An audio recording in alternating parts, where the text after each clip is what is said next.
Good afternoon and welcome to the City Council meeting of January 19th, 2026. I ask that you all rise and join us in the singing of the national anthem.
Thank you to our very own Tennille Towns for the singing of our national anthem, and to the City of Grande Prairie Marketing Department for the images of our city.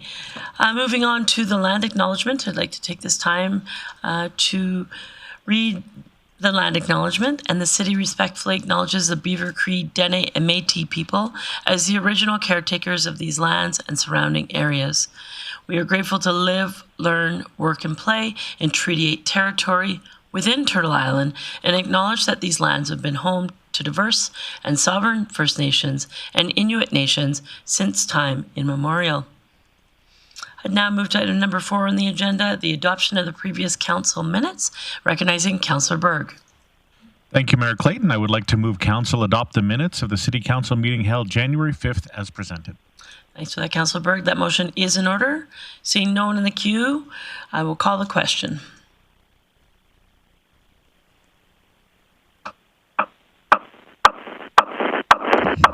Councillor Platt in favor. That carries unanimously. Moving to item number 5, the adoption of today's agenda, recognizing Councillor O'Toole. Thank you, Mayor Clayton. I'd like to move to council adopt the agenda as presented.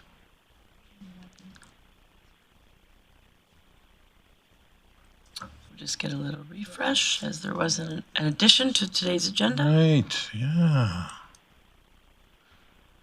And with that, I will add addition of item 7.3, the 2025 Volunteer of the Year Awards, and the deletion of item 6.3, the Peace Country Multicultural Association Delegation. Thank you for that, Councillor O'Toole. That motion is in order. Seeing no one in the queue with additional additions, I'll call the question. Please vote. And that carries unanimously. Moving on to the delegation portion of today's meeting. For those who are watching at home, delegations are always encouraged to come to council. There's a very simple form online that we ask that you fill out prior, just to give us a heads up if you're coming. When we are having an evening session, which we're not today, if we are, there's also a delegation portion in the evening. So for today, first delegation that let us know ahead of time they were planning on coming, item 6.1, the Special Olympics Grande Prairie Association. And so I'll ask them to come forward, and we'll get you Ms. Sue Gilchrist, if you wanted to come forward and get yourself situated at the table. The microphones are now on, and they're not attached to the table, so please pull them forward closer to you. Take 5 minutes to address council, and council may have questions for you. Thank you. I was wondering if I could ask an athlete to come up here For sure. as well. Yeah, you bet. And if you can just slide that microphone a little closer to you, it's not attached.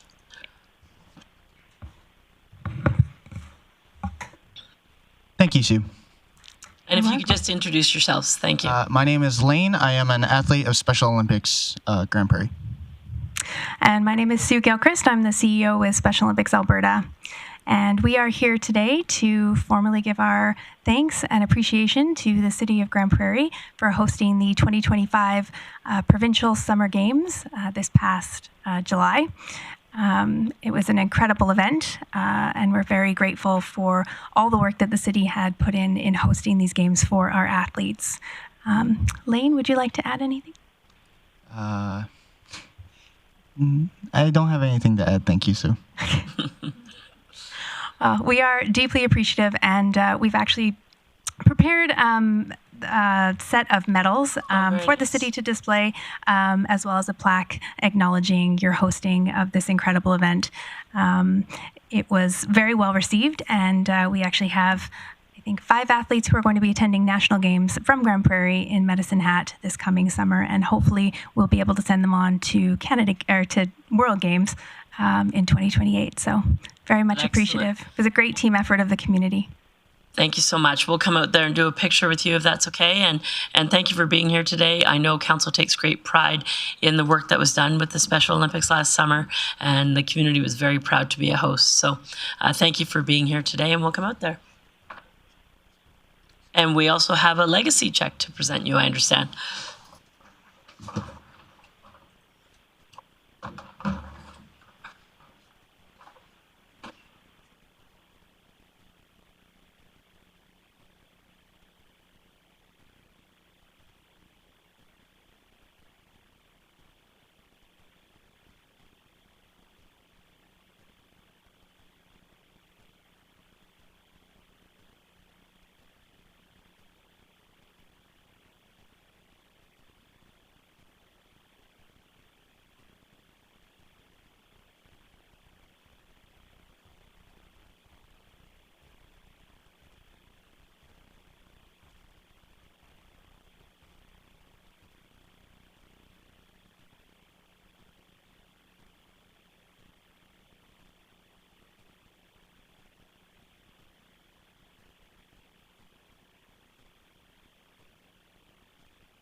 Ms. Bieberdorf, if you wanted to maybe speak to the legacy, the check presentation, that'd be great. Sure. Thank you, Mayor Clayton. So as a legacy of hosting the games, there was $11,202 that were generated for the local chapter of Special Olympics Grande Prairie. So that will go towards programming within the city. Great. Yeah. Great news. Thanks for that. All right. Moving on to the second delegation of today's agenda, the Community Futures of Grande Prairie and Region Association. If you wanted to come forward and introduce yourself for those who are watching at home. And once you're done your presentation, I'll open it up to Council for any questions. Awesome. Thank you so much, Mayor Clayton. And thank you to Council for this opportunity. My name is Holly Sorgen, Executive Director for Community Futures Grande Prairie and Region. Just wanted to come and do a quick update for Council. For some of you may know this, we've actually are celebrating our 40th anniversary, our 40th birthday this year into 2026. We incorporated back in 1986 with an idea that we wanted to support economic development in this region. And I wanted to talk a little bit about the impacts that we've had. I do have a full presentation that I can share a little bit later with administration as well. Couple things I wanted to do. Number one is thank the City of Grande Prairie for your continued support via the community group funding. It really allows us to work with some targeted groups, including all of our downtown association representatives and businesses, as well as our women and our women entrepreneurs through our hyperdrive and the various other ways that we do that, and some of the youth programming that we do as well. So first of all, just since 1986, I just wanted to talk about some things that I feel we should be a lot prouder about and probably should talk a lot louder about. So in the 40 years, I guess, that we've been around, we've helped 45,873 clients, which doesn't really sound like a lot over a 40-year term, but when you think about the fact that we're an organization of anywhere from 3 to 4 individuals that help entrepreneurs, it's quite a lot. We financed over 855 businesses. 2/3 of those would be considered to be startup or pre-startup, many of which would never have gotten started without the support of Community Futures. We said yes when others said no. We've totaled, in terms of financing, $46.2 million in financing. I actually remember back in 2006 when we broke $1 million and we thought we were really important. And we were reminded quickly by another financial institution that that was just one deal for them. So, but for us, that's a deal changer for most of the entrepreneurs that we work with. That helped us to leverage additional $30 million over that period of time. Projects that we've run or projects that we've been part of, we've been able to invest $2.36 million into projects. That's out of our own operating capital. We've helped 800 youth, helping them realize their pathway into entrepreneurship. And when I say youth, that's like 15 to 34. I used to like when they changed the ages of youth because I could stay young a lot longer. We've supported 68 entrepreneurs with disabilities to help them start and run their businesses, and 494 nonprofits that we've helped with various areas such as strategic planning, business planning, grant writing, etc. We've worked with 1,000 stakeholders over that time with projects, conferences, and programs. We've worked with 52 Indigenous and BIPOC entrepreneurs via our Livewire and EmpowerEyes program since 2020. 379 startup businesses that we've helped through our Smart Start program, and previous to that, the self-employment program. 2,300 mentor hours of business owners' time. 330 what we call the Rural Relief and Recovery Fund loans through COVID, and 165 clients that we were able to help that were falling through the cracks of the CEBA loans. We've had 17 clients accessing our paid coaching and 14,000 leveraged hours of volunteer time. More specifically to the city, since 1997, we actually weren't able to serve the city of Grande Prairie in the Grovedale area until 1997. And since that time, and keeping in mind some of the numbers that I mentioned earlier totaled, we have served 484 city clients, totaling $34,567,044. So definitely incorporating the city into our region made a lot of sense for us. We've supported 32,048 clients in the city of Grande Prairie. A majority of our triple RLF loans, 167 of them, went to triple RF clients in the city. For those of you who don't remember, we actually used to be co-located with tourism, and we were also co-located with economic development at the time, and the chamber. And we've since obviously had a lot of things, but we were integral in putting together the business case for Center 2000 as well. You might remember the I Want to Be a Millionaire program. We ran that in this region from 1997 to 2001. And a lot of the youth that you see that are operating businesses now started out in programs like that. We worked with the Grande Prairie Regional Tourism Association on their Destination Marketing Fund, which they put together the destination properties. As I mentioned before, the business case for Center 2000, the Spark Business Incubator, which I still hear a lot about from clients that we've worked with who are now situated in our downtown and throughout the city as well. And actually just had a call the other day from another community looking for a best practice. Also, for those of you who don't know, we also have the Regional Innovation Network, which is Invest Northwest. And since 2019, when Community Futures took on the administration of that, we've assisted 57 entrepreneurs in the city of Grande Prairie, totaling about $171,000 in investments into things like IP protection and helping them with their business scale up, intro to market, new market development, export readiness, etc. Of those nonprofits that we've worked with, 494 of them were local to Grande Prairie. We're currently working with 12 businesses downtown and 5 organizations downtown. Some of you will be familiar with the Blue Building Initiative downtown, the business incubation side of things. We're working with Grain Bin, and we're successful in getting $140,000 through the NRED funding to assist with that. Working with the Downtown Association on their strat plan. And Lemonade Day, which thank you to the mayor for always proclaiming Lemonade Day for our region, is coming up June 13th. We've been hosting that since 2019, and 287 city youth and 90 stands have been done over that period of time. We continue to work with the city and InvestGP on putting the Growing the North conference together coming up in February. And we're very excited about hosting Hyperdrive Women in Business Summit. It's coming up March 13th to 15th. It is our 4th year, and we are so happy to be back in our home. And we will be hosting that at the Marriott here in town. Or I guess it's the Delta now. So, yeah, that's what we've been up to the last 40 years. Any questions? All right. Well, thanks for your presentation. Appreciate the information. I'll open it up to my council colleagues for questions. Recognizing Councillor Thiessen.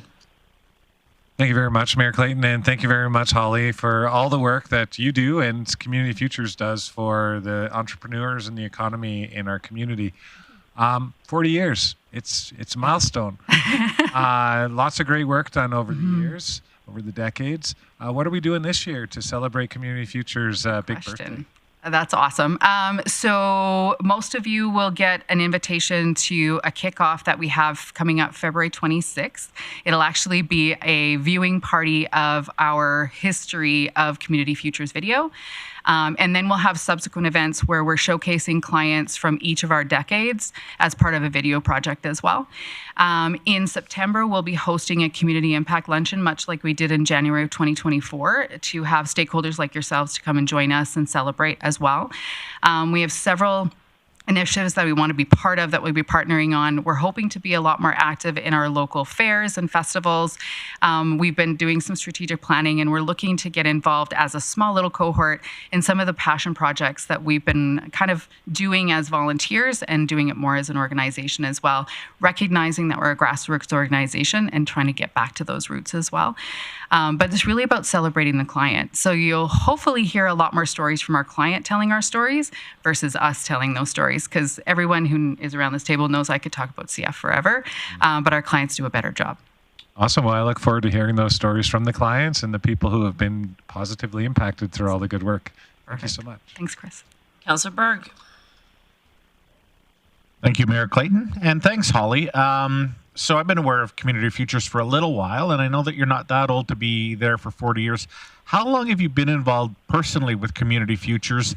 And I was going to ask for a success story, but I won't ask that because you said you could go on forever. But when are you planning on doing your success stories?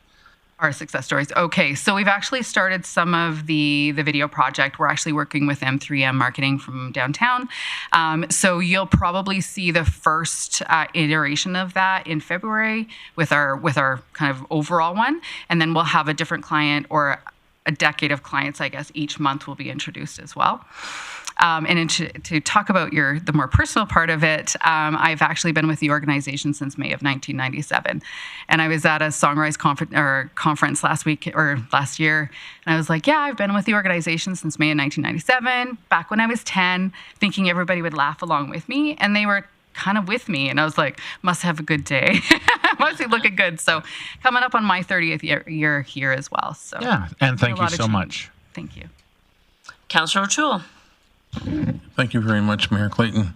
I've been on council for 16 years. I spent some time on that board, and I don't know if it would have been so successful if you weren't at the helm. So that's a bouquet to you, and I enjoyed all my time on there.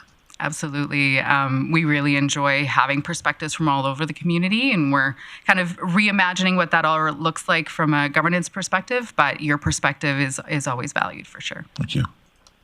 All right. Well, thank you. That's all the questions for today. Appreciate the information. Thanks very much. Moving on to item 6.3, Helping Hands, a division of the Northreach Society. Welcome, ladies, if you wanted to come forward. You know the routine. Take about 5 minutes and address the group, and they may have some questions for you.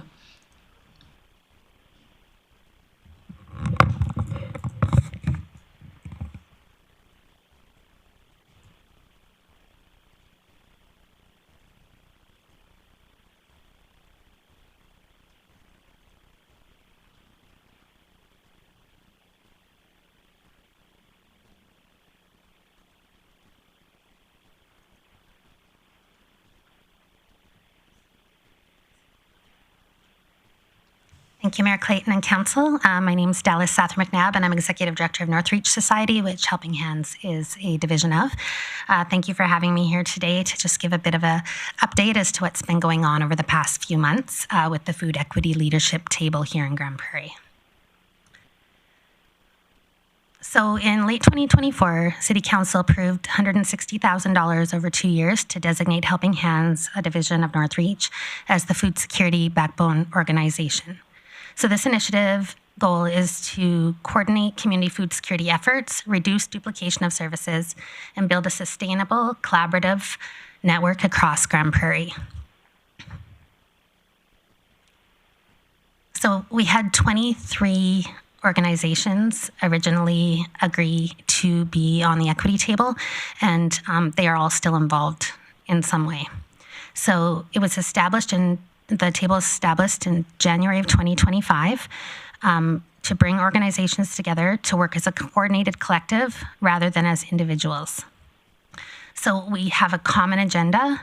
We mean that organizations are working towards the same goals, using a shared understanding of our problems in the community and agreeing on how to move forward together instead of each group kind of responding on their own in a silo. Over the past year, the Food Equity Leadership Table has focused on laying the groundwork for this kind of coordinated approach. First, we worked to develop a shared understanding of food security in our community, looking beyond individual programs to the broader system and where gaps exist. Then we aligned around shared values, a common vision, and a clear mission, so that decisions were guided by dignity, collaboration, and effectiveness. Finally, we've begun building the structures needed for coordination, including shared planning, clearer roles, and more consistent communication between partners.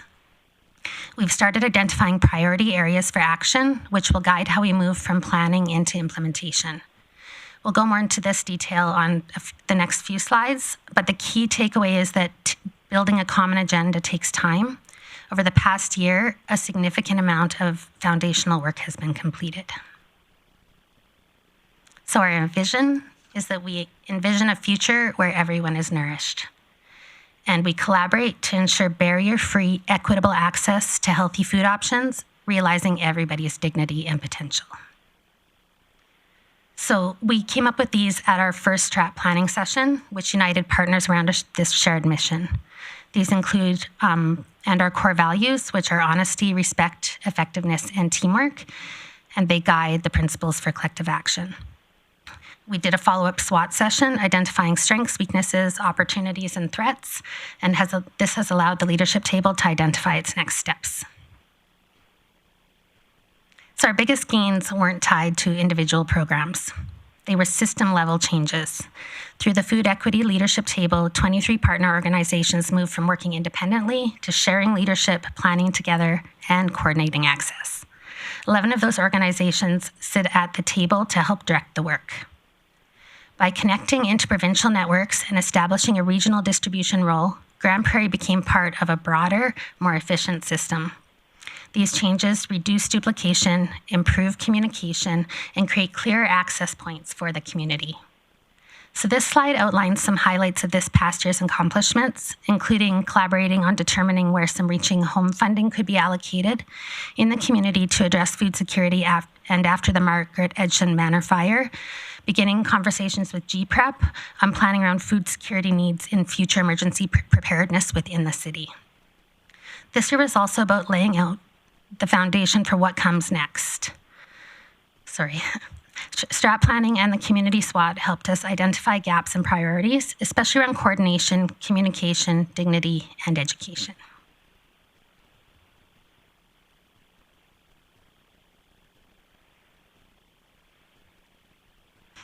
As community need increased, Helping Hands adapted its role to support system stability, helping food move where it was needed, and supporting partner organizations during periods of increasing demand. We also began using pantry spaces hosted by other partner organizations, allowing residents to access food in familiar, trusted places. So I think a big highlight that just came up in the past couple of days is that we're actually opening up a Helping Hands pantry in Charles Spencer High School pretty much immediately, with the goal by the end of this fiscal year to hopefully have pantries in every high school in the city. The reason for that is because a lot of high school kids in some way may be helping their families to access food security. And then to add on to that, in the summers, the kids that access the high school pantries will have automatic access to the food store at Helping Hands during the summers. Another big win was we partnered with Northwestern Polytech to develop an app that improved coordination and efficiency during the Christmas season. Northwest Polytech got a grant in order to develop an app for us that streamlined everything. The plan is to fix up some of the wrinkles here in the first quarter and then roll that app out to every other organization in the city that in any way can use it for Christmas or other kinds of concentrated supports. And a student developed the app at NWP. In addition to Council's financial support, one of the most significant shifts this year has been becoming a member of Food Banks of Alberta and Food Banks Canada. It has unlocked a lot for our community and beyond. This membership connected Helping Hands to a provincial distribution network, allowing food to be sourced and distributed locally without costly shipping. Food moves faster, arrives fresher, and reaches more people efficiently.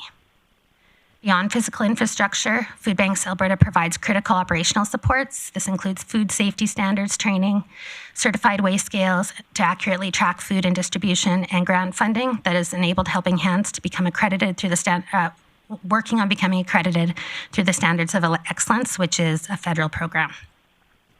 Food Banks Alberta also provides guidance on advocacy, helping local food banks contribute to broader conversations about food insecurity while remaining grounded in lived experience. In addition to emergency food resources, including emergency pallets and infant formula, if an emergency arises, supports are already in place to respond very quickly to community need. Overall, this membership has shifted Helping Hands from operating independently to being part of a coordinated provincial system. This is strengthening food security both locally and across the region. Throughout 2025, we continued to see increasing demand for food support, not just in volume, but in the complexity of need. This aligns with what our partners are seeing on the ground and confirms that food insecurity remains a growing pressure for many households. To briefly explain this graph, the red bars represent the number of residents who shop in our shopping model each month, and then the black line is the demand for emergency hampers and what we had to distribute. To make a point there, if people need food when they come to Helping Hands, they're able to take food home that day. An emergency hamper is an emergency hamper, and they take food home that day. You'll notice the pantry use begins in June when Helping Hands began operating out of a larger space and as the community became more aware. As demand for the pantry grew, we also identified a need for additional emergency food support. They were introduced to ensure individuals had access to food while they waited for an available pantry shopping time. You'll also see lower emergency hamper numbers in October and December. It doesn't reflect reduced need. It reflects the fact that we had a Thanksgiving campaign and a Christmas campaign that helped to feed those emergency needs. The data shows not a decrease in need, but a shift in how support is delivered, using multiple approaches to ensure families receive timely and appropriate assistance. So in early 2026, we'll move from planning into action through focused working groups, improved data sharing, and a phased community food security plan. The goal is a coordinated system that responds consistently and effectively across the community, supported by the sustainable funding to ensure that work can be maintained over long term. To begin, we'll be launching a small number of working groups where we see the greatest opportunity for impact. This will include marketing and outreach, food rescue, and farmer donations, business connections and sponsorship, pantries and community gardens. Each group addresses system-level gaps identified through our strategic planning. Helping Hands will continue working with GPREP to finalize a coordinated emergency response plan for food distribution. This work will help ensure the community is better prepared to respond quickly to local emergencies. We're also going to continue to seek opportunities for sustainable funding and work closely with the city to explore how we can support the new Dave Barr Learning Center, including identifying opportunities for partner organizations to contribute to its growth and long-term sustainability. Together, these efforts move us from coordinated planning to coordinated action, strengthening a food system that is resilient, inclusive, and prepared to respond to both everyday needs and emergencies. Thank you.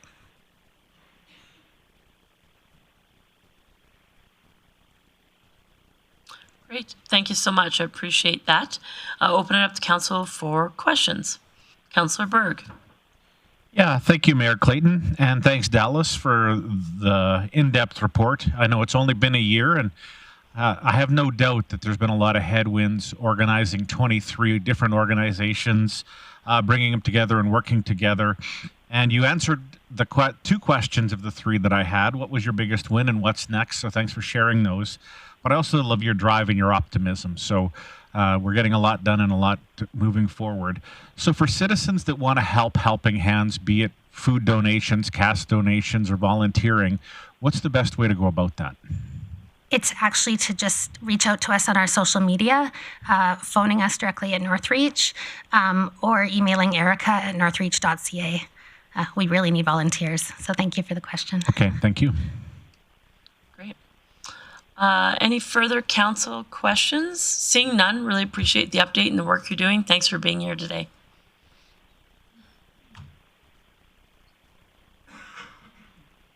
All right, moving on to item 6.4, the U of A Masters of Science Physiotherapy Grande Prairie Satellite Program.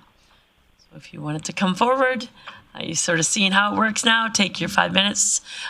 You can bring one of those chairs up too. Oh, there we go. Katie's got you a chair. Once you get situated, if you could just introduce yourself for those who are watching at home.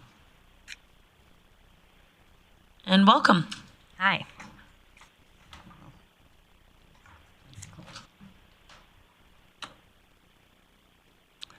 Good afternoon, and thank you, Mayor Clayton and City Councillors.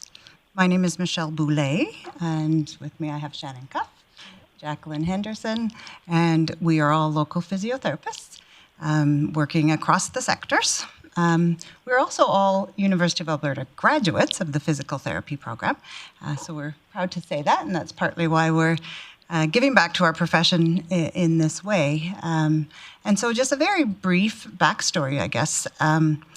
When we heard that the medical program from University of Alberta was creating a cohort here in Grande Prairie, we were well aware that University of Alberta Physical Therapy Program has 2 other satellite sites already working. They've been in place for about 20 years already, out of Camrose and out of Calgary. And so the physical therapy program is very experienced, very knowledgeable, and has the technology already to create a satellite site. And so we thought, well, this is a great opportunity to get the ball rolling. And so I reached out to the university, to the chair and the dean of rehab med and physical therapy, and we set up a meeting.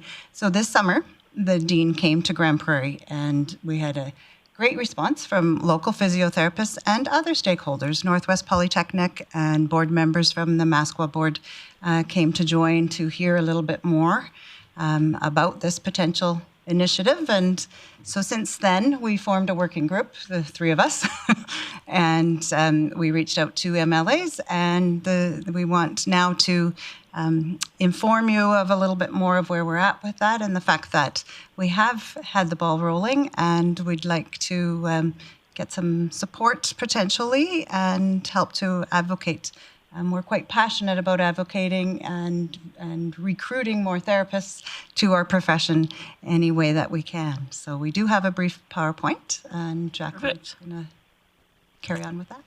Yeah, so for anybody who's unaware of physiotherapy or hasn't been having to attend physiotherapy before, it's a healthcare profession, and we are frontline healthcare workers, and the main goal is to restore function and movement. So in a public setting, in a hospital setting, a physiotherapist is paramount to getting anybody in the hospital who's had a surgery or undergone some form of medical procedure moving again and functioning again so that they can then return home.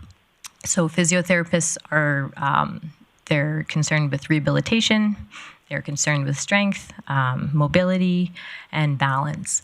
And in addition to the public sector, there's a huge contingent of private physiotherapists who function in the same way, but they're seeing people who are attending their physiotherapy clinics. So if you've suffered an injury, if you've been in a car accident, if you've been hurt at work, physiotherapists are there to get you moving and functioning back to your regular self. So there's quite a huge scope for the physiotherapy profession. We treat people from young to old, pediatrics to people who are in assisted living facilities. We treat people in their homes. We treat people at clinic sites. And we're key players in the physical health of Albertans. In order to become a physiotherapist, one needs to have a bachelor's degree, and then they apply to the physiotherapy program, which is a Master's of Science program. Every province has one main location typically. So in the province of Alberta, you can become a physiotherapist if you go to the University of Alberta. You apply to their program that is really difficult to get into, and then you obtain a Master's of Science. As Michelle mentioned, the University of Alberta has identified that there's a high need for physiotherapists, and so they've increased their seat allowance by developing 2 separate satellite physiotherapy programs at 2 separate locations in Alberta already. So they're very familiar, and they've been doing these satellite format programs for over the last 20 years or so. Okay, so within Alberta, there's a bit of an imbalance, I would say, about the number of physiotherapists that are serving our northern region. So in Alberta, there's over 3,000 physiotherapists employed, both across the public and the private sectors right now. Of those over 3,000 therapists, only 175 are in our entire north zone. And so that includes people working in hospital settings, acute care settings, as well as the private healthcare settings. If you look at postings for our public sector at the moment, there's about a 30% vacancy rate. So there's a huge need for more physiotherapists in our region. If you were to look at per capita numbers within the large urban centers of Edmonton and Calgary, there's approximately 12 physiotherapists per 10,000 people. In all of Alberta, so at the provincial level, there's about 7 physiotherapists per 10,000 people. If you look in our north zone, there's 3.6 physios for every 10,000 people. So that's about a quarter of the per capita number that is serving the larger urban centers. So we could definitely use a few more physios up here. One of the main reasons it's believed that Alberta serves, or the physiotherapists in Alberta are in their larger centers, is that's often where they're trained as well. And so where somebody's trained and doing a lot of their practicums and receiving their education, they tend to stay there.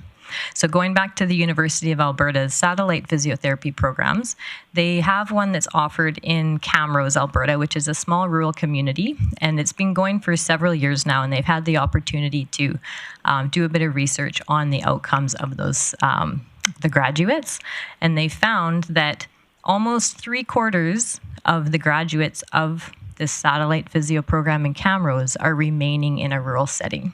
So you're going to stay, the probability is you'll stay where you're trained. And so if we had the chance to offer training for physiotherapists within our community, we would have quite a few physios that would choose to remain in our area and serve our population. So being in Grande Prairie, that would be great for us. There is a known healthcare shortage in our area and in the north in general. And healthcare is a huge regional economic driver. It allows for diversity of our economy, and it also serves our population, both in Grande Prairie, but in our whole northern region. There's workforce shortages, which strain hospitals and clinics. It can delay surgical times. It takes up beds in the hospitals when we don't have the rehabilitation staff to get people functioning and back home.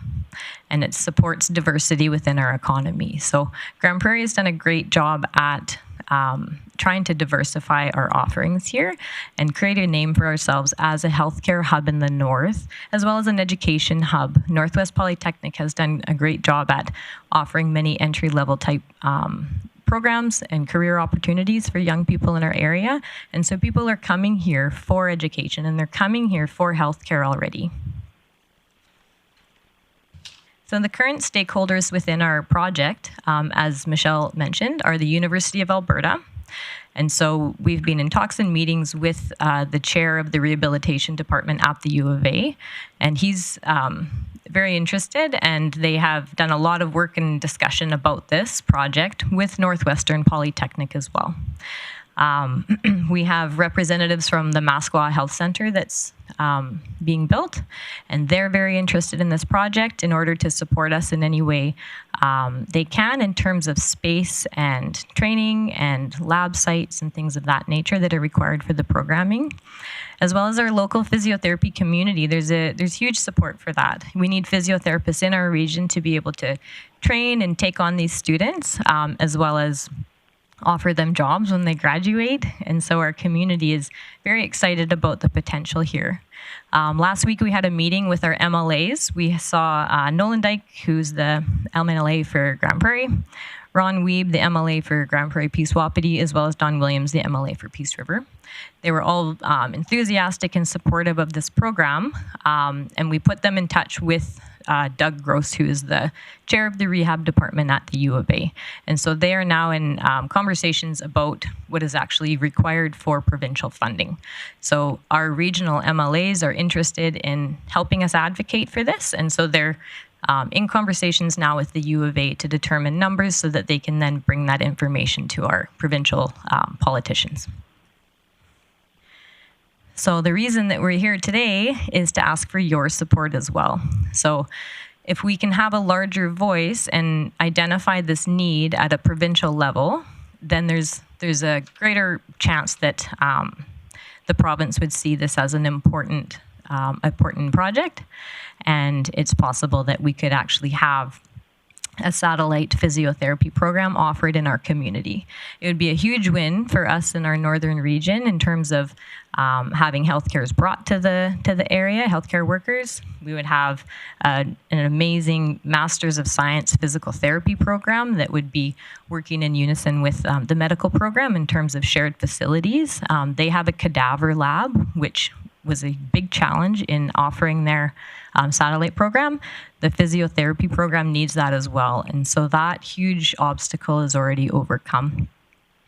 I think that this program would align closely with the value that the City of Grande Prairie already sees in offering these types of opportunities. You guys have a healthcare attraction and retention policy already in place because you've identified the need and you've identified the purpose and the importance of attracting healthcare workers and retaining them in our region. So if we could train physiotherapists here, then we would have more physiotherapists that would remain here. Any questions? All right. Well, thank you for your presentation. I'll open up to my colleagues for questions. Recognizing Councillor Thiessen. Thank you very much, Mayor Clayton, and thank you very much, Michelle, Shannon, and Jacqueline for coming in. I find and have found physiotherapy to be very useful. In fact, helped offset surgery for me after a serious car accident back in 2014. I know there's other members of council around this that employ physiotherapy and also speak to their benefits. So thank you for bringing this forward here. I actually have two questions. Well, the first one is I'm trying to figure out, you said you already have pieces in place. So the satellites, I'm trying to figure out how that works. Are we just taking a space in the Northwest Polytechnic and working out of there? Is it out of the regional hospital? You said you were working with Masqua. How does that satellite manifest, that satellite station manifest here in Grande Prairie? So I'll answer that. I think the biggest piece of it is we are therapists. We are not university level educators and haven't planned one of these satellite sites before. So that is the university to determine the space that's required. There is lab space required, there's classroom space required, and potentially some clinic space that's required. So we haven't got to that stage yet, us, but the university would know that. And so that is why we linked the MLAs directly with the chair, so that those details, the space requirements, the funding requirements, the ongoing requirements, the infrastructure, then they can have those discussions. I think our purpose here is more to just bring awareness that it's in the works, and that we really want to strongly advocate for that.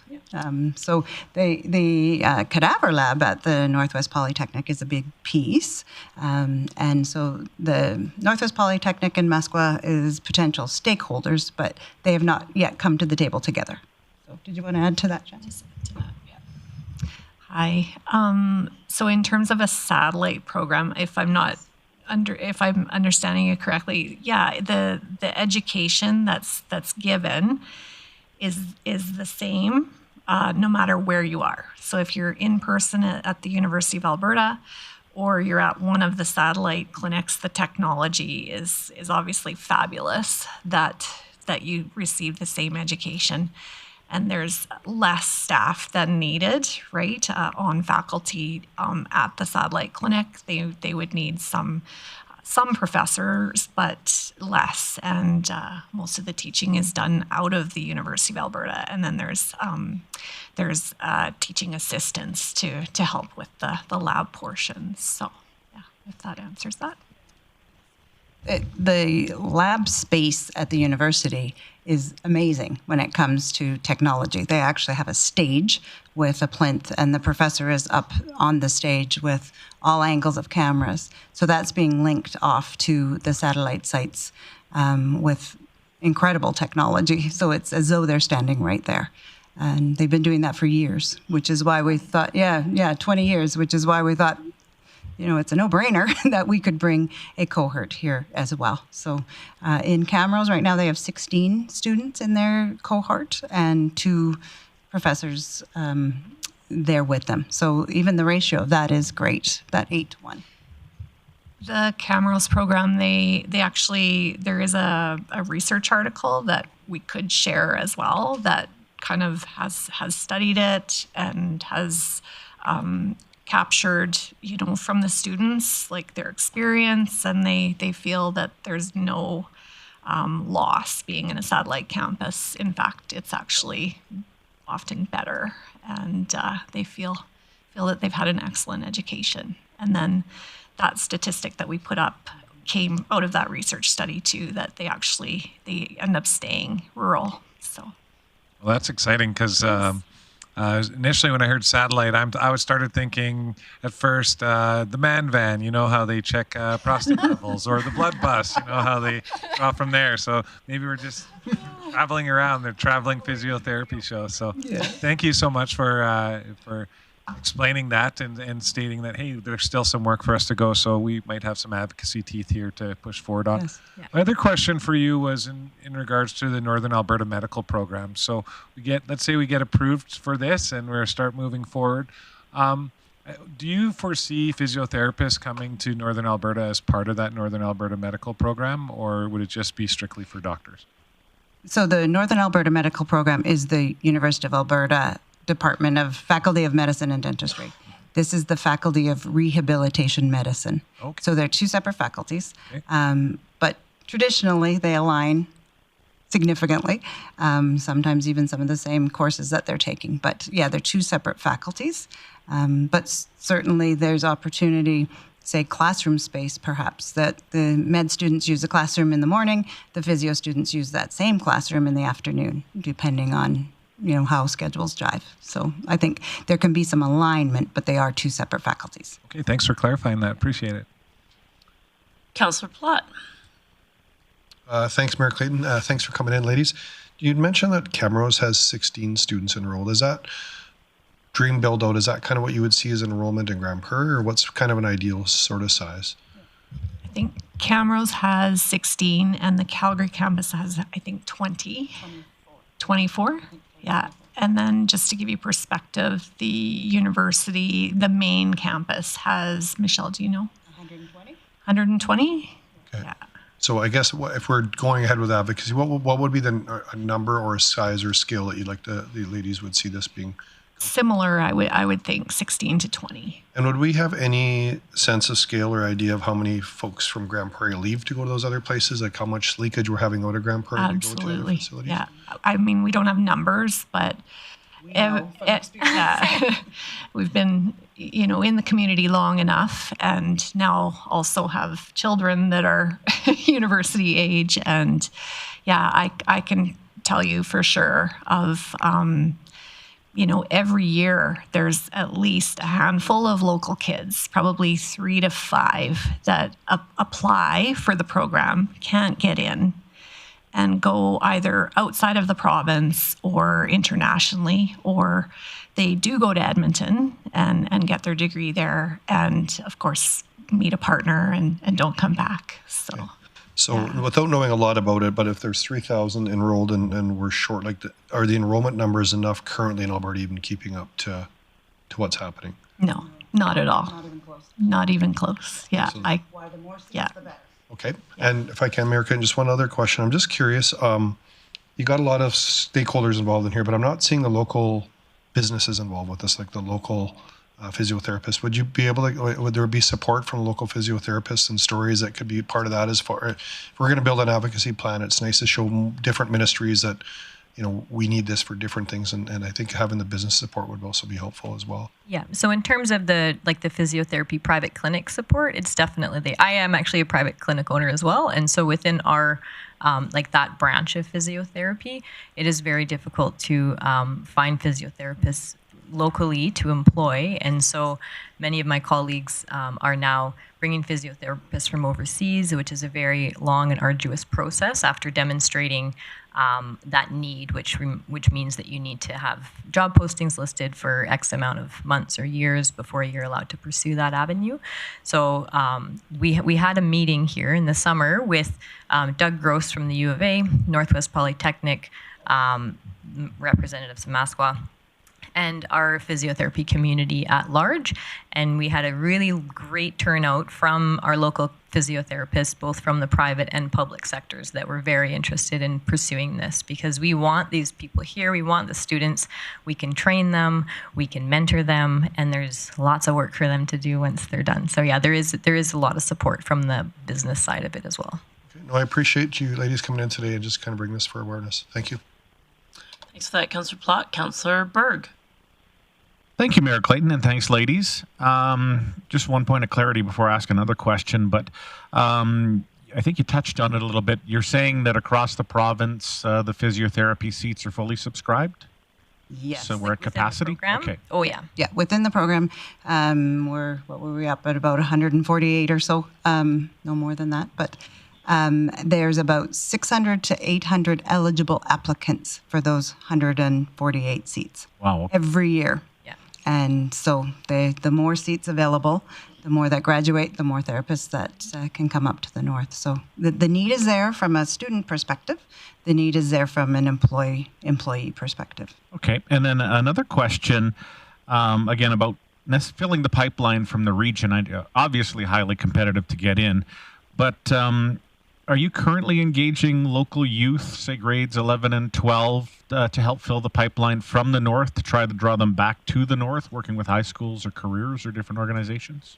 Yes, I personally actually have been involved. There's a multidisciplinary team, a speech therapist and an occupational therapist, and I were going to the health science course at St. Joseph's, and we've explored the other high schools as well to provide them a general overview of the careers in rehabilitation medicine and get them interested and give them a bit of guidance from that perspective.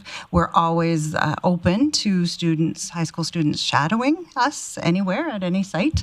So that they can come see a physiotherapist for the day and hang out with us to see what we do in the different sectors, so that they can see some variety as well. I would just like to add that Northwestern Polytechnic is in the process of offering a Bachelor's of Science Kinesiology program as well. So as I mentioned, to become a physiotherapist, it's a master's program, so you need to have this bachelor's first. Any bachelor's degree will do, but you have a set of prerequisite courses.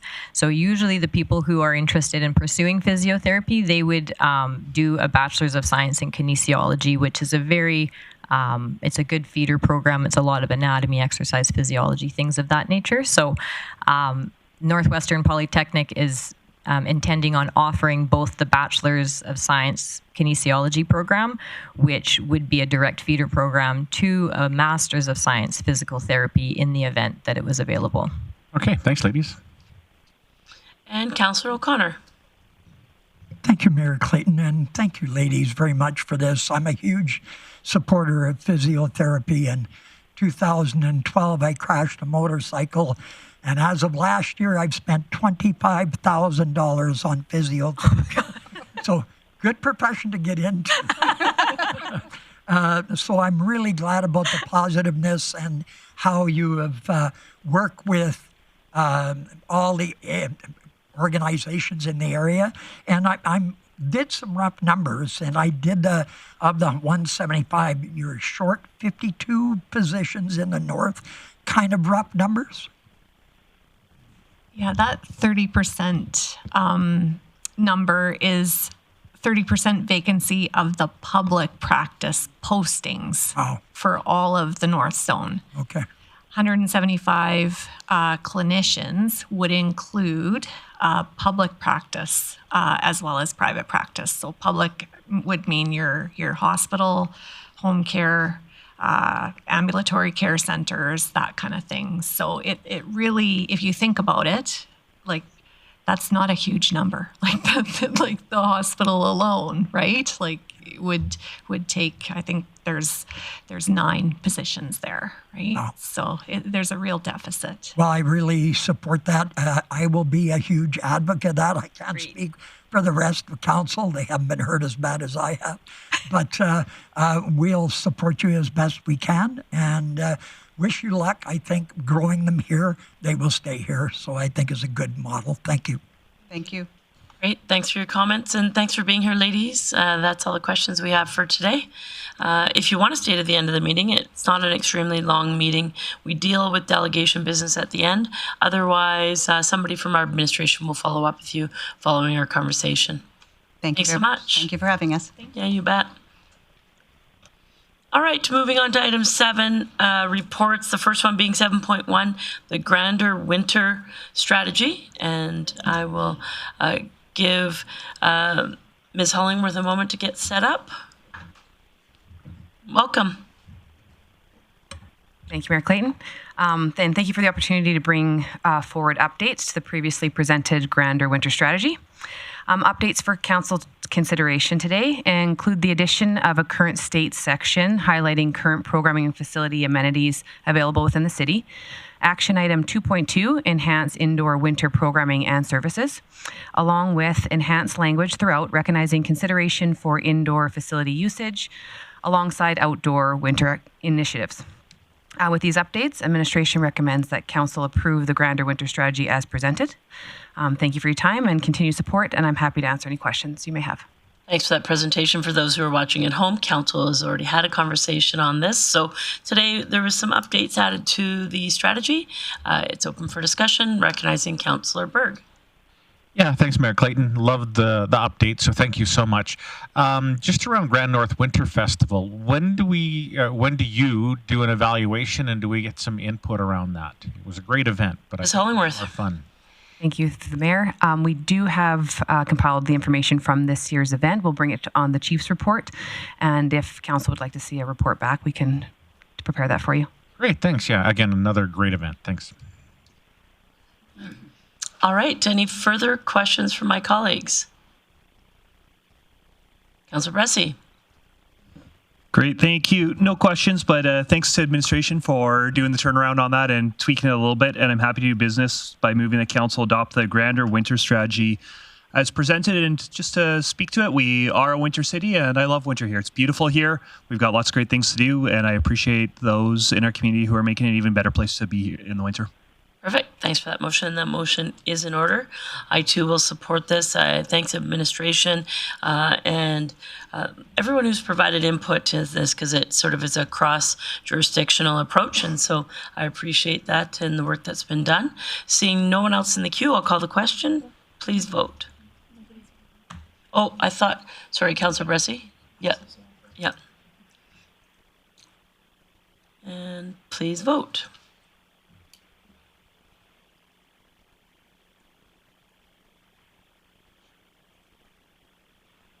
And that carries unanimously. Thanks for being here. Mr. Burke, you're the next item. Moving to item 7.2, the 2025 Disclosure of Wrongdoing Annual Report, and I'll turn this over to CAO Burke. Thank you, Mayor Clayton. This is routine business under Policy 117, requesting that I bring a report updating council on previous inquiries about disclosure of wrongdoing over the previous year. So over 2025, we had 18 disclosures through the process. I'll say that all were seriously considered, and as of right now, there are none open and no findings of wrongdoing. The inquiries that came in through the generic email are also anonymous. Where appropriate, we have able to link them up with other more relevant processes for them to be reviewed within the city. So I can report now, though, that all the ones that were sent in last year are now closed according to Policy 117. All right, so opportunity for questions in regards to this report, recognizing Councillor Bressie. Great, thank you, Mayor Clayton. I definitely appreciate that this is an annual process we have now. I think it's important for transparency that we've got this. I've got a bit of an unusual request, and I'm wondering if under analysis, it's a really minor matter, but it talks about the council code of conduct and it says repealed, and I'm wondering if it might be possible, because it's going to live on our website, to say something like repealed because of provincial legislation or something like that. Just, I'm worried if you don't know the context of that, somebody might look at that and say, hey, we repealed our own code of conduct, when really we want to be accountable. The province isn't allowing us to be accountable through a code of conduct. I'd love that just be clear here. Mr. Burke? If that's the will of council, we'll make that official in the final published version. Thank you. All right. So if you wanted to, Councillor Bressie, make a motion with that amendment, that'd be appropriate. Yep, sure. I am happy to move that council receive this report for information as amended. Thank you. Yeah. Good save. All right, so we'll just have a moment to get that into your e-scribe, Council. That motion is in order. Providing an opportunity for discussion or debate. Seeing none, call the question. Please vote.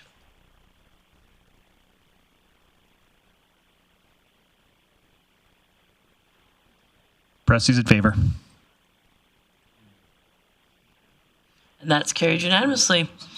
Moving on to item 7.3, the 2025 Volunteer of the Year Awards. And I'll turn this one over to Ms. Bieberdorf for introduction.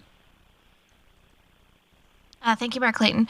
We had a number of applications received for the Volunteer Awards for 2025. The Bill Bowes Organization of the Year and the George Repka Individual Volunteer of the Year Award. And administration is recommending Margaret Bowes and the Grande Prairie Charitable Firefighters Foundation for the Bill Bowes. Thank you. All right, so thank you for that recommendation. Definitely very worthy nominees, and happen to open that up for conversation or business arising. Recognizing Councillor Berg. Yeah, thanks, Mayor Clayton. I'm happy to do business, but I just want to speak to this first. Or you could do motion and then speak. I'll do the motion, sure. I'd like to move council approve the presentation of the 2025 Volunteer Awards as follows. The George Repka Outstanding Achievement Award to Margaret Bowes, and 2 to the Bill Bowes Volunteer Organization Award of the Grande Prairie Firefighters Charitable Foundation. Both extremely worthy of winning. When we looked at the list of the nominees, it was extremely impressive, and just want to thank those that were nominated but didn't get the win this year, but also recognize all of the organizations and the people across the city that may not be recognized for the hard work that they do. We see that when we're out in the community, and we genuinely appreciate it. I also find it extremely fitting, too, that Margaret Bowes is up for one award while the other award is after a family member, because we all know that it takes family to build community. So I love the tie-in that we have on this as well. So I ask the council please support this. Thanks for that, Councillor Berg. Appreciate the motion. Echo your comments, and seeing no one else in the queue, I'll call the question.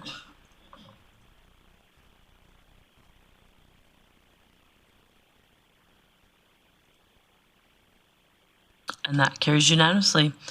Moving on to committee business, item number 8.1, the Operational Services Committee meeting held January 13th. And I will turn this one over to Councillor Thiessen for introduction. Thank you very much, Mayor Clayton. I would move that council approve the minutes of the Operational Services Committee meeting held Tuesday, January 13th, 2026, as presented. Thanks for that. That motion is in order. So I will call the question. Please vote.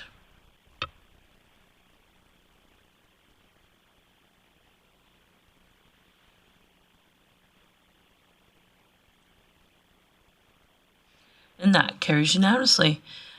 Councillor Thiessen, one item of business today. Certainly, Mayor Clayton. I would move that committee recommend council give first reading to Bylaw C-1365F, being an amendment to the utility bylaw. Now, we do have representation in here today that could answer anything towards this, but the utility bylaw was last updated on January 27th of 2025. It's something that we do annually through Aquaterra's proposed utility rates. In 2025, water and wastewater service rates increased by 4.5%, while solid waste service rates decreased by 6% due to the implementation of the Extended Producer Responsibility Program. The average residential customer saw an increase of $2.82 per month. So we are going to continue forward on this. One thing I should note, it was brought up at committee with the recycling fees, which are about $6.25. Coming this October, those will be removed from the bill, and then we'll see what happens in regard to EPR moving forward there. But again, as I stated earlier, representation from Aquaterra is here to answer any questions of council, but I would ask council to move forward and pass first reading. All right, so that motion is in order for first reading. No discussion or debate on first reading, so I'll call the question.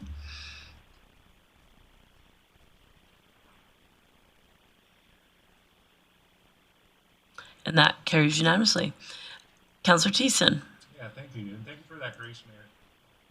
For that grace, Mayor Clayton. I think I spoke to it a little too soon, but I appreciate that you allowed me to do that. I would move that council give second reading to Bylaw C-1365F, being an amendment to the utility bylaw.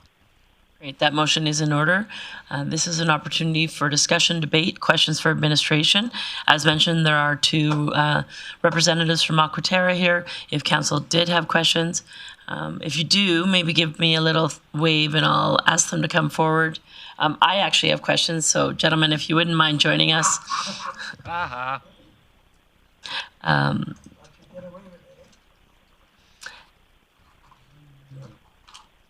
So thank you for being here today. Before questions, I'll just ask if there's anything additional context you'd like to add to the presentation or the motions here. I'll provide that time to you now. Okay, I see no. So I just had a question more for awareness for those who might be watching from home. Tell me the amendment to the utility bylaw, although it's an increase, what would the average person, what would council tell the average person why there's an increase? So probably twofold reasons for the increase in rates as of this year. One is the operational work that we have to do to ensure that the system is reliable. We've all seen recently, what happens if you don't make those investments. The other larger driver is really the investment from a capital perspective that we're making over 2026 and ultimately out to 2030 and then 2040. So in 2026, we're investing $32 million in the infrastructure. Between now and the end 2030, we're investing another 150 million, and over the next 15-year period, we're investing close to $500 million in the infrastructure, water, wastewater infrastructure, and that's really the majority is focused on risk and reliability and security of supply. So as we've seen recently in the news, we have a long-term view of our utility, and we take that very seriously. And we are investing based on the health of the system to make sure that the citizens of the region have safe, reliable water, wastewater services, and solid waste services for the next 15 to 20 years and beyond. Perfect. Thank you for that. And just so those who are watching at home are clear, what is the process? It's not as if City Council is approving that increase. There's quite a process, and if maybe you could explain that, please. Sure, absolutely. Thank you for the question. So the process is, as a utility with long cycle assets, we start with a revolving 15 to 20-year plan. We do a very detailed 5-year plan that goes into the health of the asset, the growth in the community, where we need to invest to ensure that the utility can meet the needs of the region and beyond. And then what we do with that is we review that early in the year with our board of directors. We have an independent board of directors that have expertise across all industries, and they give us guidance early in the year. We make adjustments to that, and then we have targets set in September. Review with all of the shareholders our plan for the 5-year plan, and as well as more detailed plan for the next year. And then we get feedback, and then we incorporate it in the final plan. We take that to our board of directors in November. At the end of November, they approve that, which includes the increases in rates. Then we sit down and we go with all of the shareholders and go through this type of process. So it's not just the city, it's the county, it's the towns of Wembley and Sexsmith that we discuss with and get approval from them on doing the increases in the rates going forward. So it's a very in-depth, very detailed process, really focused on the health of the long term of the utility. Great. I'll just double check with my colleagues to see if there's any further questions. Seeing none, thank you so much for being here. And I'll call the question on the motion on the floor. Thank you.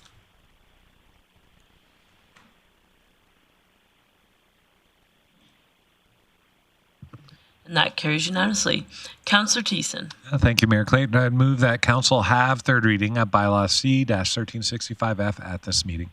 Thank you for that. That motion is in order, and in order for us to have third reading here today, this must pass unanimously. Seeing no one in the queue, I'll call the question.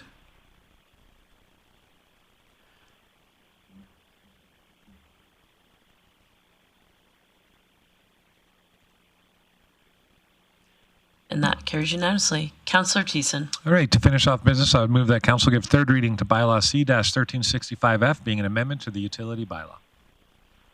The motion is in order. Opportunity for discussion or debate. Seeing none, I'll call the question.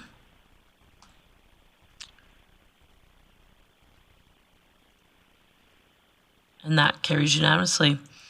Any highlights for your meeting, Councillor Thiessen? Yeah, I have one highlight. It's similar to the highlight that I had last council meeting, but all in regards to snow and snow removal based off operational services update. And windrow hauling is approximately 70% done and expected to be complete by the end of this week. Crews are actively addressing sightline issues caused by snow piles at intersections. And if any member from the community sees any unsafe intersections with a high snow pile, please call 311 and we'll get that taken care of right away. Residential snow removal is also working in rotation now, and we are dealing with a lot of the big melt and trying to mitigate any flooding impacts to any infrastructure or houses across the region. Our crews are working very, very hard, and we're grateful for that. As far as corporate facility management, again, snow, we have worked on removing snow from the roofs where required, so we don't have any unforeseen incidents that could happen due to the snow load. And a request for tender for City Services Center washroom renovations was awarded. And the request for a tender for Salmon Fire Station building envelope upgrades has been posted, and more to come on that here soon. And if I miss anything, Chief Glavin will fill us in, but he's nodding at me in approval, so that is my report. Thank you, Mayor Clayton. Great, thanks for that, Councillor Thiessen. I did have a question for Chief Glavin. In the last few days, I've had a fair amount of emails in regards to windrows, as Councillor Thiessen mentioned. There was also some communication that came out to City today that residential clearing had ceased, and I don't think that's a quite accurate description. So I'm wondering if you can give a live update as to what the contractors who work in the residential areas are currently doing, as well if you can describe for those who might be watching at home laneways. How are we doing in alleys and lanes in residential areas in regards to that snow removal? And just maybe if you have any additional context to what Councillor Thiessen provided, please. Sure. Thanks, Mayor Clayton. So with regard to residential, definitely someone jumped the gun a little bit on it being completed, although we are largely complete residential. There are a few isolated areas that did not get completed last week that will get completed this week. So that's in order. As Councillor Thiessen stated on the windrows, they are still on track to being done this week. For lanes, we did shift some resources to lanes last week as when it warmed up. What was a nice packed hard snow-packed area became almost impassable in a few areas. So we did shift some of our resources to blowing those areas out with the freezing temperatures again. That will have stabilized some of those areas, but we'll still need to go in there with a grader to knock down some of the ruts that were formed when it warmed up, and we'll continue on that this week. But right now, we're also prioritizing some in the industrial areas and the roads. They're last to get service as the priority 3s, and freeing up storage areas along roads that right now, if we had another snowfall, we'd struggle to place much snow off the sides of the roads. Great, thanks for that update. I wondered if also you could provide an update on or information on public sidewalks. There's obviously with the windrows, there was the warm temperatures that the snow melted, and now it's froze across the sidewalks. Sidewalks that are not in front of residential areas, how are those being addressed?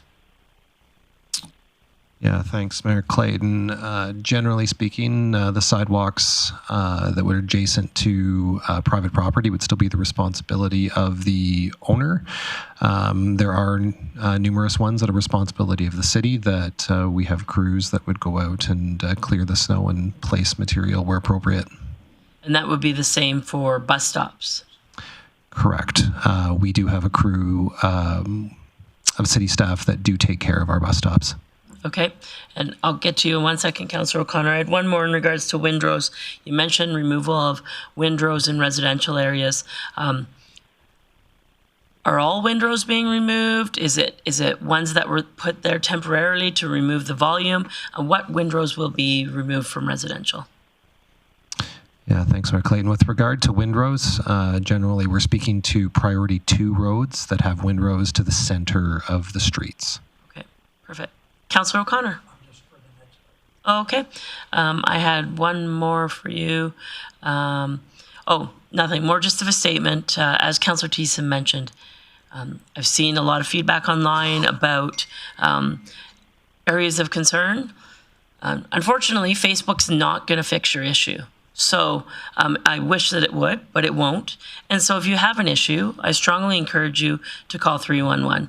Our city crews and all of the contract crews continue to work very hard to remove the snow and ice. And it's a responsive, proactive approach. However, we can't see everything. So please call 311 if you have concerns. I'll move on to item 8.2, Council Committee of the Whole of January 13th. I will look to Councillor O'Connor. Thank you, Mayor Clayton. I'd like to move Council adopt the minutes of the Council Committee of the Whole meeting held January 13th as presented. That motion is in order. Seeing no one in the queue with discussion or debate, I'll call the question.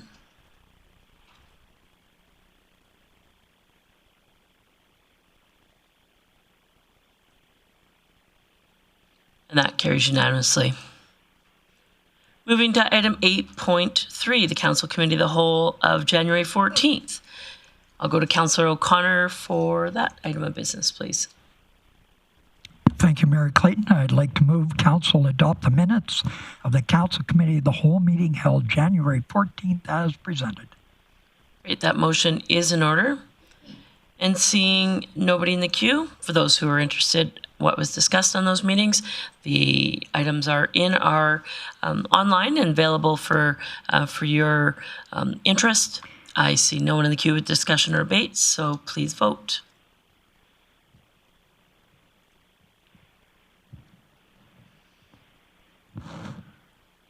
There is one item of business arising from that Council Committee of the Whole, item 8.3.1, public member appointment, and I'll go to Councillor O'Toole. Thank you very much, Mayor Clayton. I move Council rescind the appointment of Tracy Menard to the Grande Prairie Airport Commission and appoint Melissa Redu to the Grande Prairie Airport Commission for a term ending December 31st, 2028. Perfect. Thank you for that motion. It is in order. Council had a conversation and understood that Ms. Bednard was unavailable. From that, reviewed the applications and appointed Ms. Redu. So I see no one in the queue, and I'll call the question. Please vote.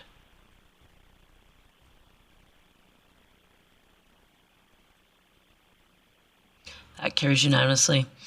Moving on, there are no items of correspondence, and I'll move to the delegation portion of today's meeting. 4 delegations there, recognizing Councillor Plott. Thanks, Mayor Clayton. I would move that we receive the Special Olympics Alberta, the Community Futures Grande Prairie, and the Helping Hands for receive for information. Perfect. That motion is in order. I did have a question for, I'll ask it of Mr. Burke in regards to the Helping Hands presentation. As approved by council, that individual who is working on the coordination of the many organizations will continue the work. And if I recall, it was for a 2-year term. When will council expect to see another update? Our plan right now was to do one nearing the end of this term, but if there was appetite for one halfway through this year, we could, I'm sure Helping Hands would be willing to do that. So End of the Not this term, the end of the 2 years. Nearing the end of the term. Okay. We would likely do it before the end, but if there was appetite for one sooner, I'm sure they would accommodate that as well. Yeah, it would be my preference to see them in the fall prior to next winter again, just to see how it's going. And I get nods around the table, so. We will ensure they are here before the next budget cycle. Great, thanks so much. So that motion is in order. Seeing no one in the queue with discussion or debate, I'll call the question.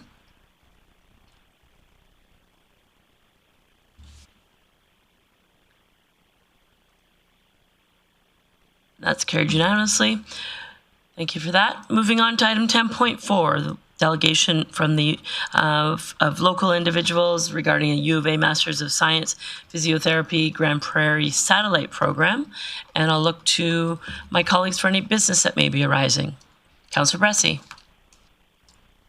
I am going to make my favorite type of motion, and that is I would move the council direct the mayor to write a letter in support of this program. For just speak to this, I think it is something that we should definitely endorse. I don't know if I wanted to hit our advocacy list and spend significant council bandwidth on this, but I definitely would love to see the mayor write a letter saying that we do support it, so they've at least got that in the bank. And then if things do come up where actual advocacy, elbow power for it from us would advance it, I'm very open to that. But I think right now a letter is probably sufficient, so I don't think it needs to live beyond that personally.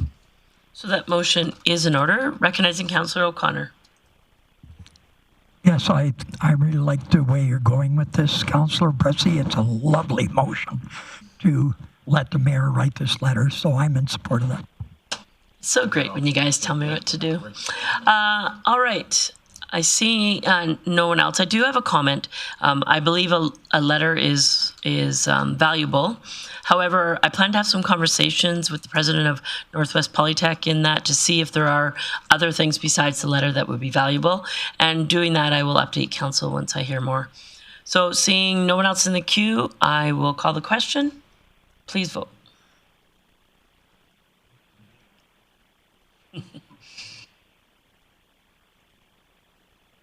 And that carries unanimously. No notices of motion today. We're not taking a break as we're not coming back for an evening session of council. So starting round table council member reports, I will look to Councillor Palat to start. Thanks, Mayor Clayton. Actually had a really light last 2 weeks for some reason, surprising how that works. But I guess the only thing I can report is I did have a Grande Prairie Police Commission meeting recently, committee and a commission meeting. Excited about the new program Axon that we're releasing at this point. I think a lot of that was in camera, so I can't speak to all of it, but I am excited about how I think this program will really shape our community policing moving forward. So excited when we can explain, show more details of that to our community. Great, thanks for that, Councillor Platt. Councillor Flack. Yeah, thank you, Mayor Clayton. I attended the Grand North Winterfest last weekend, and it was great weather, and it was nice to see quite a few people out there. It was actually pretty busy. That was really nice to see. Councillor Thiessen and I had a youth advisory council meeting last Monday, and that's one of my favorite things that I sit on. They ran their elections, and they elected their chair and vice chair, and congratulations to Chair EJ and Vice Chair Tanu, and I'm excited to see what they get done this term. Great, thank you. Moving to Councillor Berg. Thank you, Mayor Clayton. 2 items that I'll mention. Almost all of council attended on Saturday the funeral for Elder Angie Crerar, and it was great to see the community come out. Not only was she local Métis leader, but a national Métis leader. Of course, she got to meet the Pope and tell the story of her residential school experience. And I'll just share one quick little story that that will stick with me for the rest of my days. But where her and her sisters were in residential school, and they would huddle together and they'd be crying. And they would say, we have to tell somebody, but who would we tell? And they agreed they have to tell the Pope.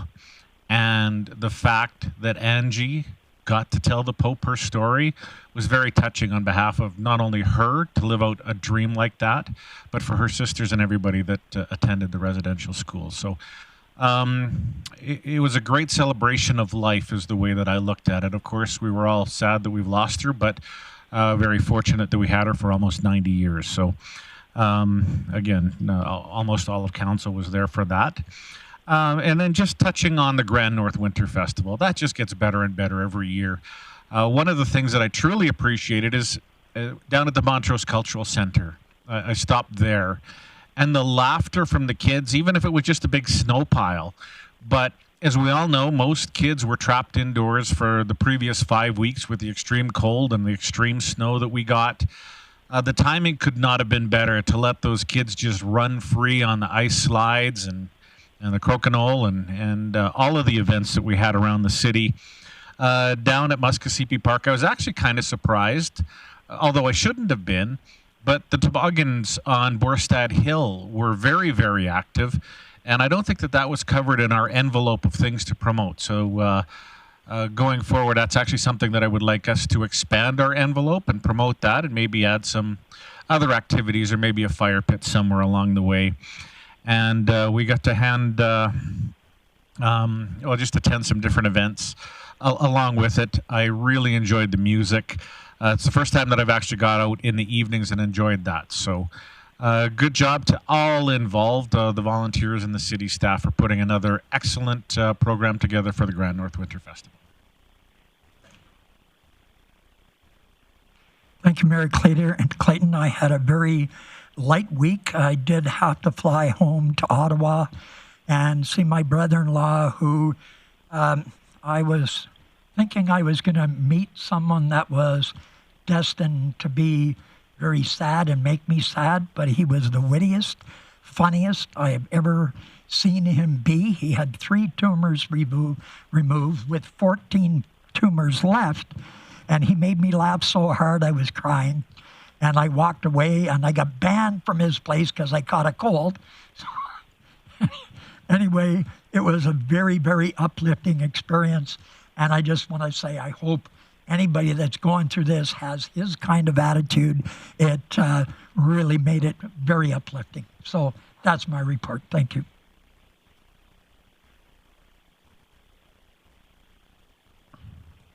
Great. Thank you, Mayor Clayton. I'll briefly echo a couple of things that are already said. Police Commission meeting is always a meeting that I look forward to get updates and get to give guidance onto what's happening. Right now, we've got 70 people identified who are either sworn officers or will be sworn officers because they're in training or they're slated to start the new officer training that's starting a week. So that's really exciting, positive news.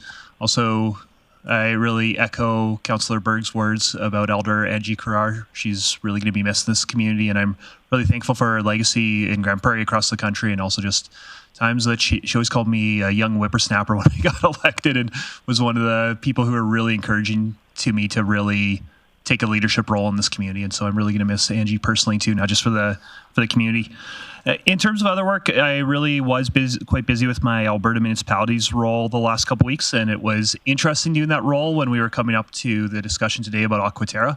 A lot of my media the last couple weeks in response to the federal budget has been focused on water infrastructure. I also just happened to be meeting with Mayor Farkas in Calgary about 10 minutes after their water restrictions came off, and met with a few other councillors in Calgary, spend a lot of time talking about what's going on there, and really thankful to as much as you don't love passing the bylaw changes we just passed, I'm really thankful that in my 8 years of council, I've never really had to think about our water infrastructure because we've got that independent board and we've got that really well thought out 15-year rolling capital plan that we've done the right things, made sure it's funded. So really grateful for that because there are a lot of communities in Alberta that are in dire straits with water infrastructure. So I'm glad we're not.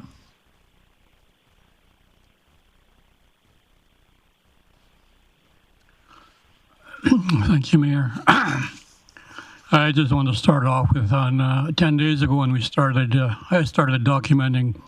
I was at the YMCA meeting and had a lot of good learnings on that one as to what YMCA offers the community. Of course, going around, hanging around the Grand North Winterfest for a few days there. On January 10th, I was at the Physician Appreciation Gathering, and I don't know, I found the attendance quite small. There was a few people that were related to physician type of things. And I sat in again on the Northwest Polytech Indigenous Advisory Committee because I sit on that one. And I did go to the Pregnancy Care Center, and again, a lot of good learnings of what they offer here in Grande Prairie. And interestingly, I went to a Francophone. It's the second one I've been to. That was that one with Kevin. And it was literally 95% French. So I just sat there twiddling my thumbs. We didn't have one. Anyway, they did talk a bit about why we were there and what they were wanting to do. And they were talking about employment for our French citizens here in Grande Prairie, especially more the ones that are not fully bilingual. So they had some work to do. And then, of course, I got to meet with Nolan Dick the other day. That was an interesting discussion. And I've been going to the Storm games wearing my nice new jersey. Thank you. Thank you very much, Mayor Clayton. Yeah, I got to take in the Grand North Winter Festival too, which was supernatural. Thank you, Mother Nature. Thank you to our staff for helping to groom the whole festival grounds across the central downtown area. The biggest takeaway for me was getting to have my newborn son in the snow for the first time. He's 9 months old now, and that was his first time actually touching the snow. As Councillor Berg mentioned, it was way too cold for him to go out there without risking frostbite. So we had a great time over the 2 days that we went out, and yeah, it just keeps getting bigger and better every year. So some things have already been mentioned. I will talk about my external committees. Last Friday we met with Grand Spirit Foundation. Discussion there was around well, largely our building committee stuff that we have been working on, and in particular working towards the Claremont Lands project and seeing how that goes. We also received an update on Smith Lands, and everything seems to be on time, on schedule, under budget. So far so good. We're really happy about that and moving that forward. with Mighty Peace Watershed Alliance. It was a short break for me as we were back to work there on January the 7th. At that meeting, of course, we went over all our committee reports as well as an integrated watershed management plan report. And then we had presentations from Water Smart Alberta, which had a funding request. In a sense, the way we looked at it as a board was they were asking us for $20,000. In the end, we ended up giving them, I think it was $5,000.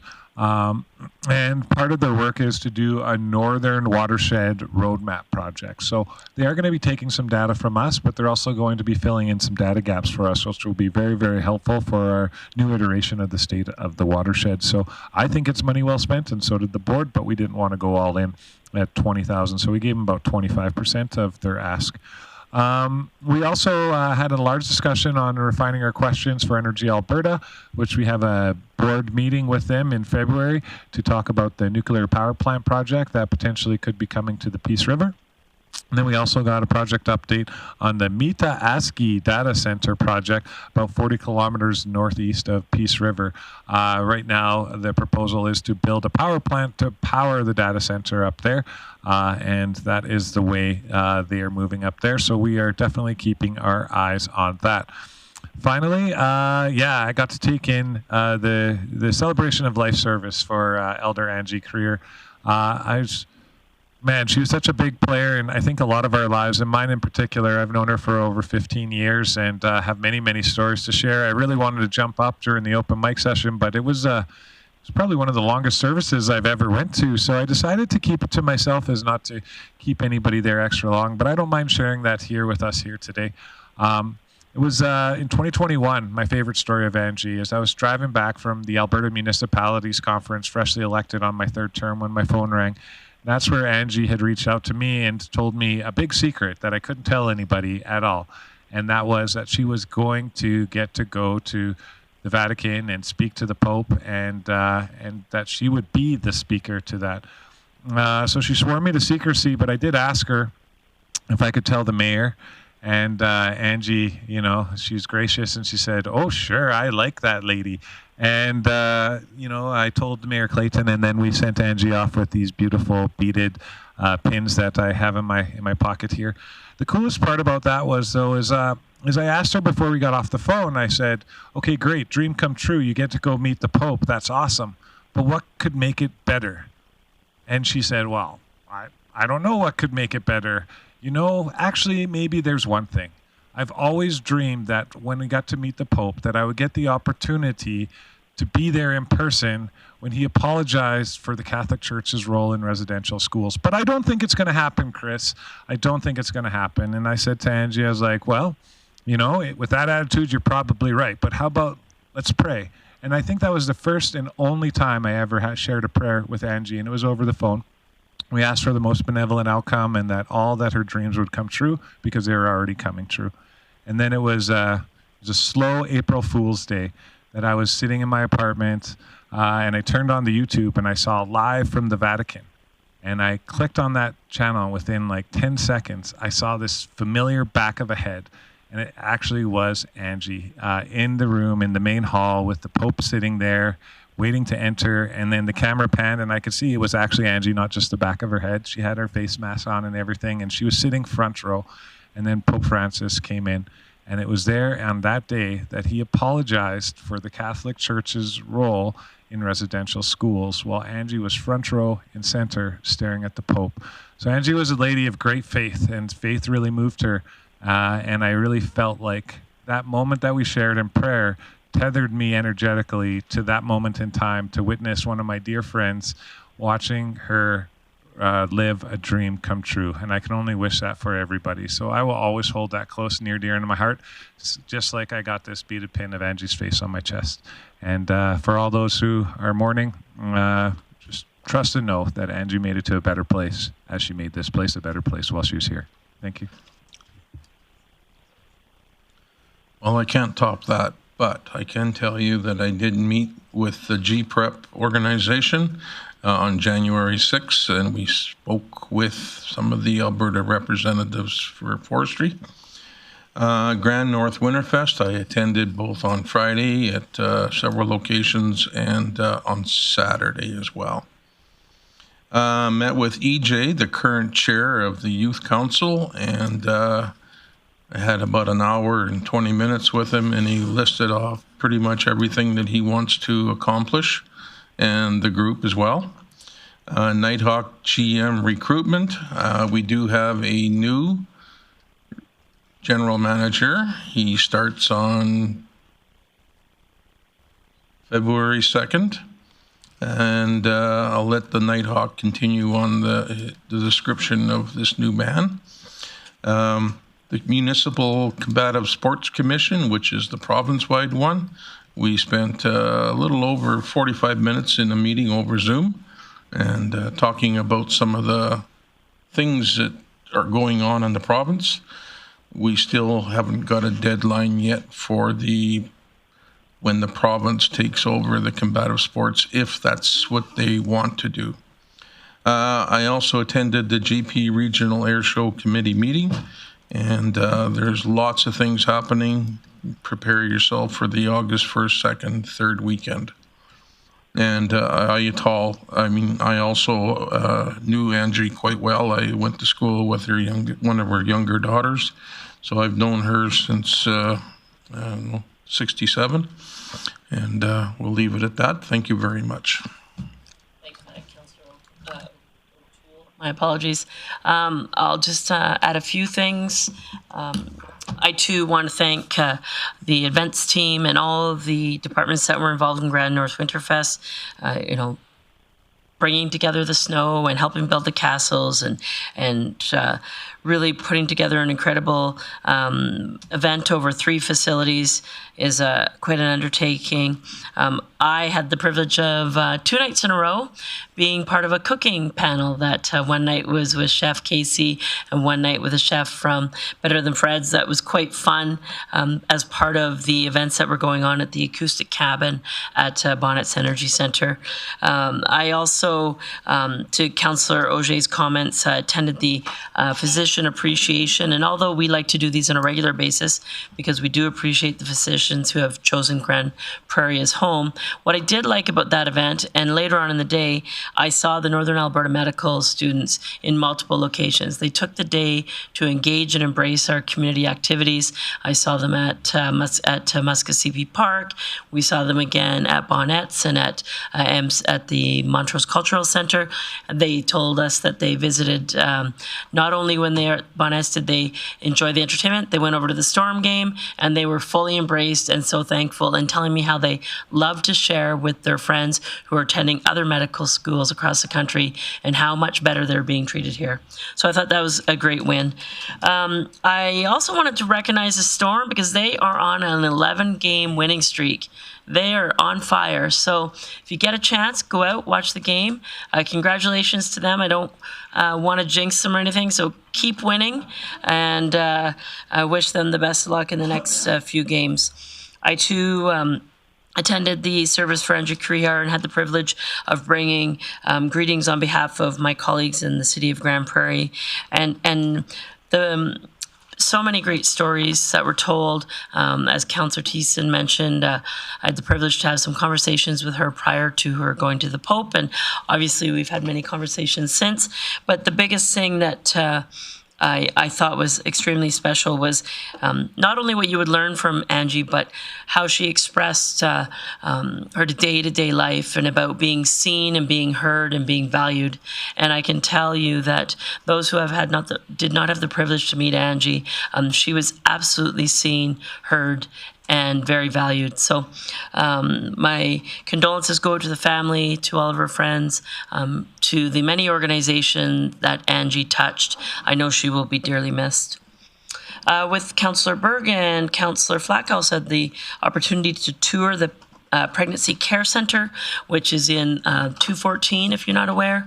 That's a great facility, not only providing some services themselves, but bringing together other organizations. And then on behalf of the City of Grande Prairie, I had the opportunity to represent us at the Alberta electoral boundary presentation. So the province is reviewing the electoral boundaries. They are moving from 87 provincial constituencies to 89. In the recommendations that came forward from the panel, it rejigged the north, which would actually give us one less seat overall. So many northern representatives were advocating for the fact that if you need to grow Edmonton and Calgary, don't do it at the expense of the north. So I had an opportunity to present with many northern elected officials and representatives to say that, the landmass, the pure landmass alone that the MLAs cover would make it, with one less MLA, would make it even harder to get in front of them. So many reasons why not to support this recommendation, but I thank administration for their support in that presentation. And last but not least, I had the privilege to have 2 different meetings with new physicians that are moving to Grande Prairie. One is a family doctor, Dr. Izzy. She will be moving here in the fall, moving her family here after the school year finishes. And one is, this morning, Dr. Claudie, he is a psychiatrist. So 2 great additions and he's moving here as early as March. So great work that's happening in attracting physicians. So thank you to everyone who's involved in that initiative. And with that, I will call the meeting adjourned, and I hope to see you soon. Thanks so much.